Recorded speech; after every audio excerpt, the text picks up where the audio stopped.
కాలంలో అత్యంత ప్రఖ్యాతిగాంచిన శ్రీ మేడసాని మోహన్ గారు, కడిమెళ్ళ గారు, అలాగే మాడుగుల నాగఫణి శర్మ గారు స్త్రీలు సైతం అవధానాలు చేయడంలో దిట్టలని నిరూపించిన శ్రీమతి బులుసు అపన్న గారు మొదలైన వారినందరినీ గురుతుల్యులుగా భావించి వారిని స్మరించుకుంటూ మన ఈ విశ్వశాంతి భువన విజయంలో అష్టావధాన కార్యక్రమాన్ని ప్రారంభించుకుందాం. నమస్కారం గురుగారు. నమస్కారం అండి. మీ అనుమతితో మన నేటి ఈ అవధానాన్ని ప్రారంభిద్దామా? హలో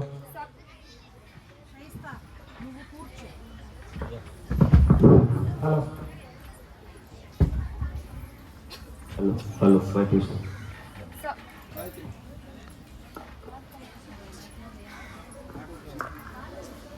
హలో కొంచెం మీరు ఇటు రండి. సభాయ నమః, శ్రీ గణేశాయ నమః, శ్రీ గురుభ్యోయ నమః. అలాగే నేటి ఈ కార్యక్రమం ఎలాంటి విఘ్నాలు లేకుండా ఉండాలని ఆ విఘ్నేశ్వరుణ్ణి మరియు సరస్వతీదేవి కృపా కటాక్షములు మనపై ఉండాలని ప్రార్థిస్తూ ప్రత్యక్ష భగవానుడైన ఆ సూర్య భగవానుణ్ణి ఒక్కసారి ప్రార్థించుకుందాం. జగమునకు లోచనం ఖగరాజత్వము కాంచి కడు వెల్గెడు సూర్యు కడు భక్తిన్ గొంతున పగమిత సకలామయున్ ప్రభా సంపూర్ణం. అలాగే మన భాషా సరస్వతిని కూడా ఒకసారి మనసారా ప్రార్థించుకుందాం.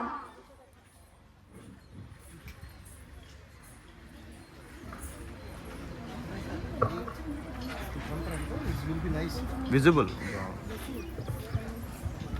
మందార మకరంద బిందువుల్ చిందించి పోతన మెచ్చిన పుణ్య భాష కవితా ప్రవాహము గంగా ప్రవాహమై పరవళ్ళు తొక్కిన కవ్య భాష ప్రౌఢరాయల సభా ప్రాంగణమున కనకాభిషేకమున్న అమృత భాష శ్రీకృష్ణరాయల చేత పల్లకిని బట్టి మ్రోయించుకున్నట్టి ముద్దు భాష మన తెలుగు భాష.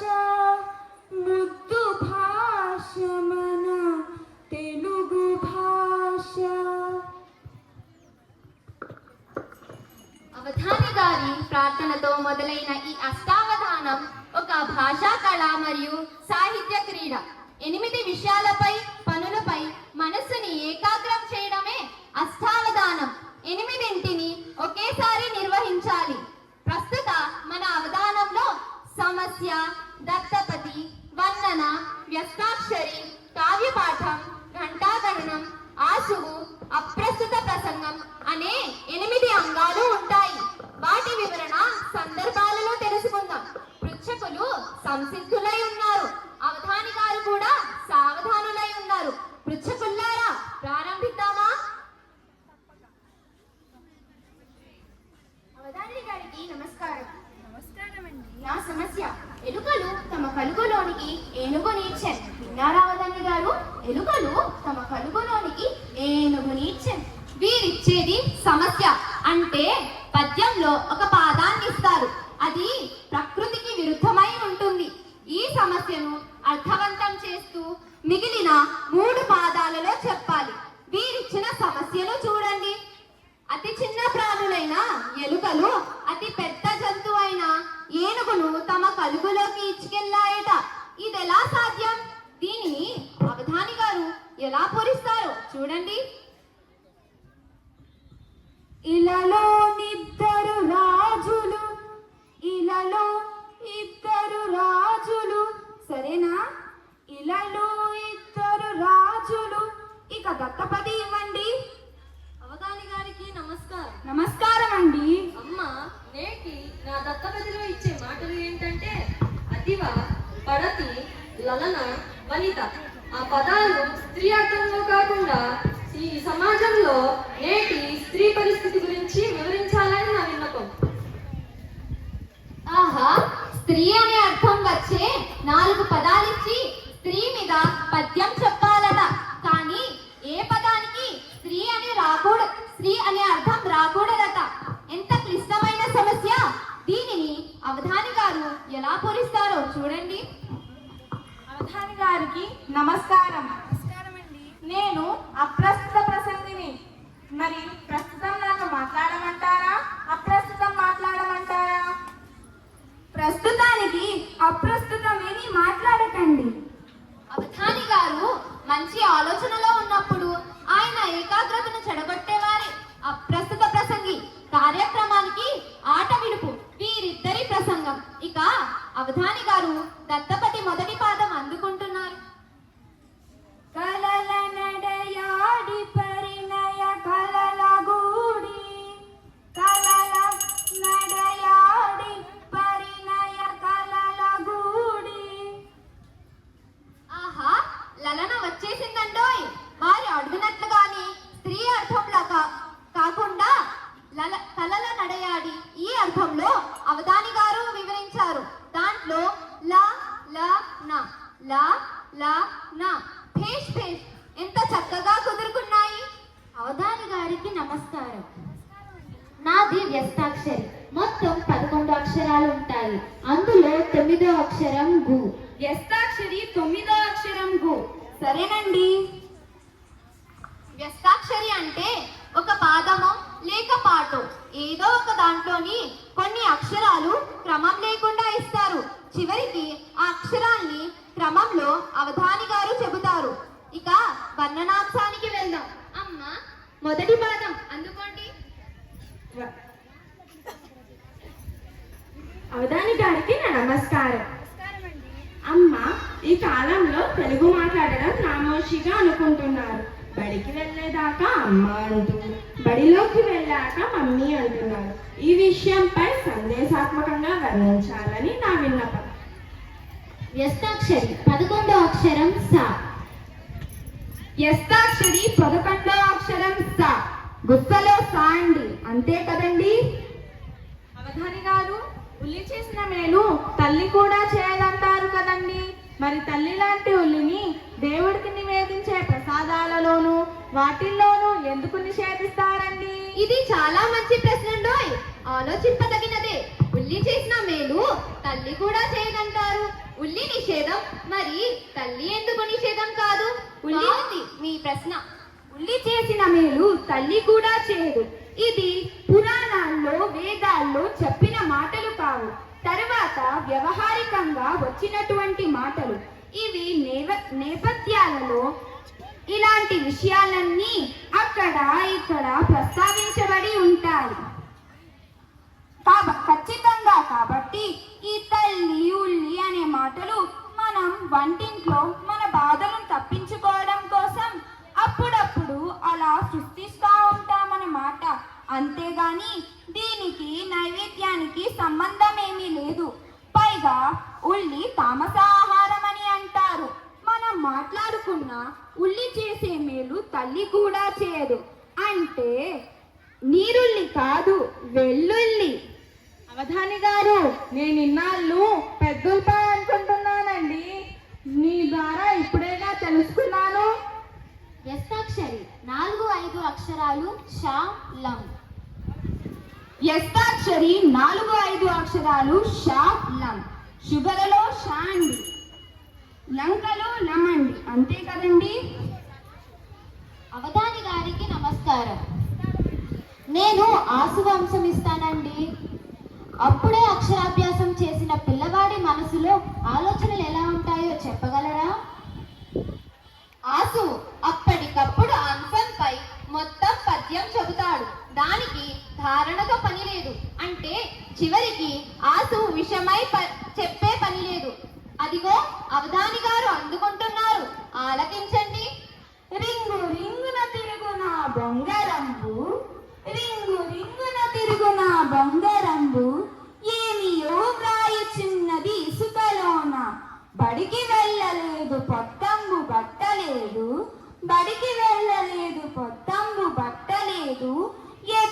వచ్చినదో దీనికింత చదువు.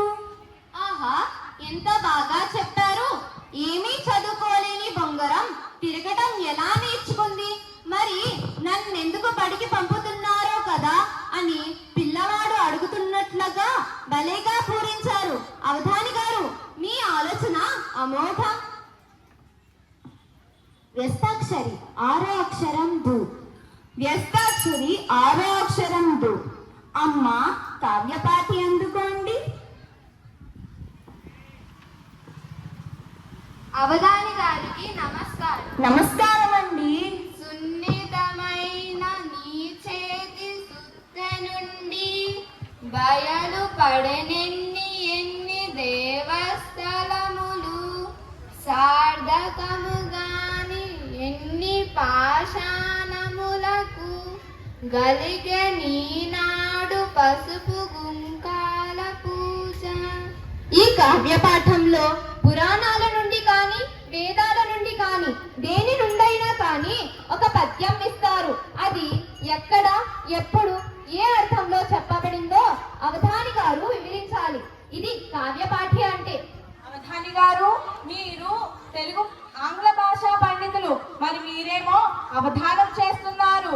మరి మీకు ఆంగ్ల భాషపై ఎక్కువ పట్టు ఉంది కనుక ఒక చిన్న ప్రశ్న అడుగుతానండి. తప్పకుండా అండి. మొదటి అక్షరాలు ఏబిసిడీలు ఉంటాయి కదా? ఉంటాయిగా మరి. ఏబిసిలు ఈ 3 అక్షరాలు కాకుండా ఒక చకచక ఓ 100 పదాలు చెప్పగలరా? దాంట్లో ఏముందండి, ఇటే చెప్పేద్దాం. 1 to 100. అదే 1 నుండి 100 వరకు, అంటే 1 to 100 వరకు ఎక్కడ ఈ ఏబిసి అక్షరాలు ఉండవు, ఎక్కడా దొరకవు. ఏబిసి అంటే నాకొకటి గుర్తుకొచ్చిందండి. అది మీ పిల్లలందరికీ ఉపయోగపడుతుంది కనుక ఒక్కసారి గుర్తు చేసుకుందాం. గతములో మా టీచర్ లర్న్ ఏబిసి అన్నారు. అదేంటి గురువు గారు లర్న్ ఏబిసి అంటున్నారు అని చాలా ఆలోచించాను. తర్వాత కానీ అర్థం కాలేదు. What is the difference between ABC అని? ఏబిసి అంటే ఆల్వేస్ బీ కేర్ఫుల్ అని అర్థం. రేపు మీరందరూ సమాజంలో అడుగు పెడతారు కాబట్టి always be careful. Everybody learn ABC only. ఏం పిల్లలు గుర్తు పెట్టుకుంటారు కదా? అవధాని గారు, ఏబిసిలు వచ్చాయి కనుక మరో తమాషా ప్రశ్న అడుగుతానండి. తప్పక. ఏబిసిలు ఒక చోట ఉంటే బికి మాత్రం చలిగా ఉందట, ఎందుకంటారు? ఏసీ మధ్యలో అంటే ఏసీలో బి ఉంది కాబట్టి బికి చలిగా ఉందండి. అమ్మ, ఈ ఏసీలో ఉండి మనం కావ్యపాఠి గారిని మరిచాము. అమ్మ కావ్యపాఠి గారు, మీరు చెప్పిన పద్యం జాషువా గారిది. శిల్పిని గురించి చెప్పే ఖండకావ్యం. అవధాని గారు, ఒక వరుస పూర్తయింది, రెండో వరుస కూడా కొనసాగిద్దామా? తప్పకుండా. రెండో వరుసలో సమస్య రెండో పాదం చెబుతున్నారు అవధాని గారు. మలయుచు చదరంగమాడి మాపటి వేళన్, మలయుచు చదరంగమాడి మాపటి వేళన్. వ్యస్తాక్షరి 1, 10 అక్షరాలు దే లే. వ్యస్తాక్షరి 1, 10 అక్షరాలు దే లే. ఇక దత్తపది రెండో పాదం చెప్పుకుందాం. అతి వహించుచు ఆర్భాటమతికి పోయి, అతి వహించుచు ఆర్భాటమతికి పోయి. వ్యస్తాక్షరి 3వ అక్షరం భా. వ్యస్తాక్షరి 3వ అక్షరం భా. ఇక వర్ణన రెండో పాదం చెప్పుకుందాం. అమ్మాయన్న పదంబులో కలదురా హాయి విన్నచో. అమ్మాయన్న పదంబులో కలదురా హాయి విన్నచో. అవధాని గారు, అరటి ప్లస్ అరటి కలిపితే ఏమవుతుందండి? అరటి ప్లస్ అరటి కలిపితే ఫుల్ టీ అవుతుందండి.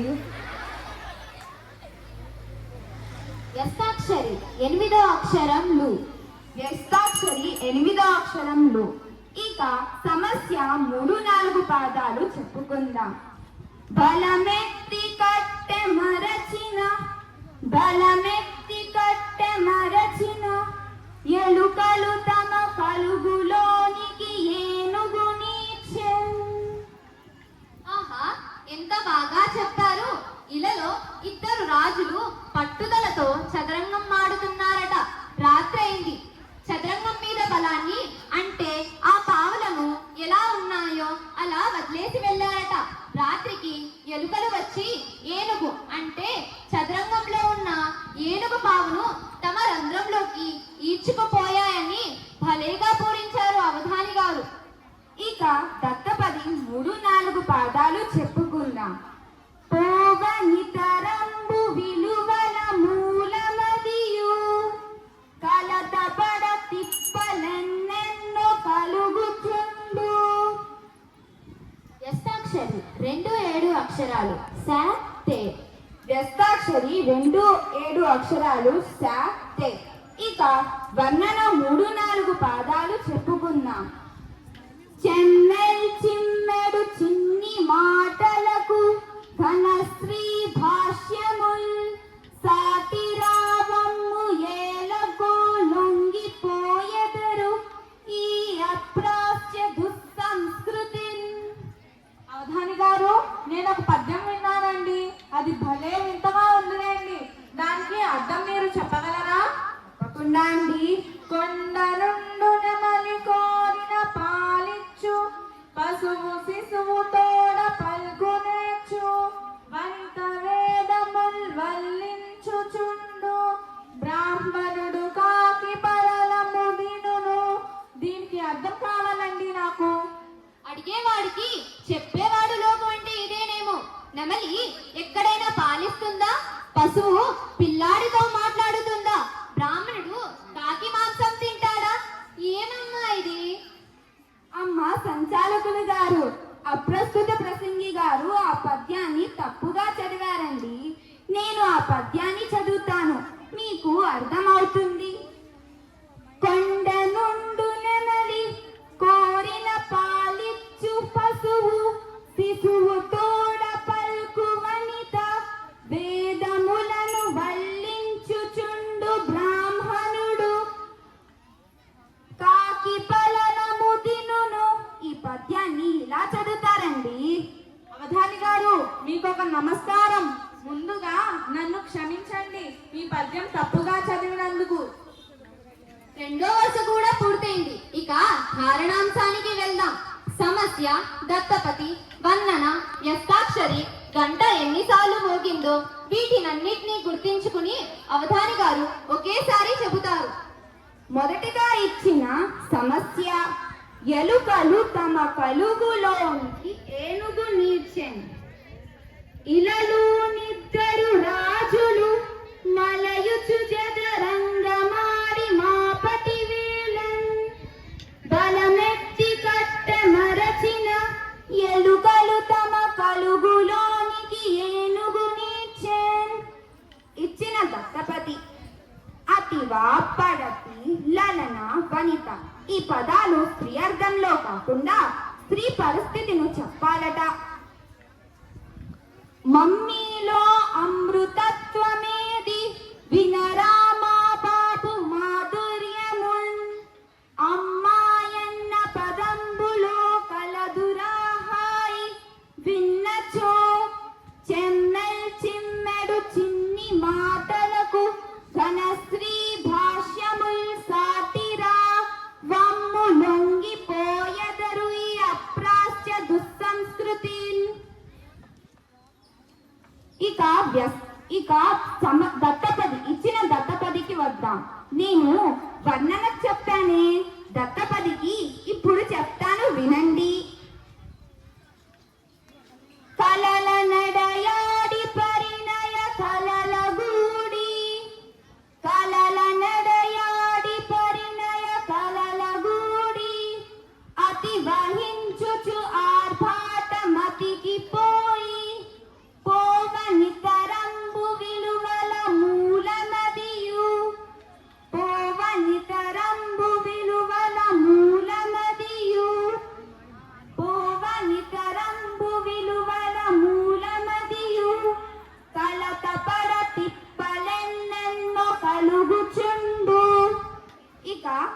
వ్యస్తాక్షరి. దేశ భాషలందు తెలుగు లెస్స. మొత్తం కొట్టిన గంటలు 13. అవధానం పరిసమాప్తం.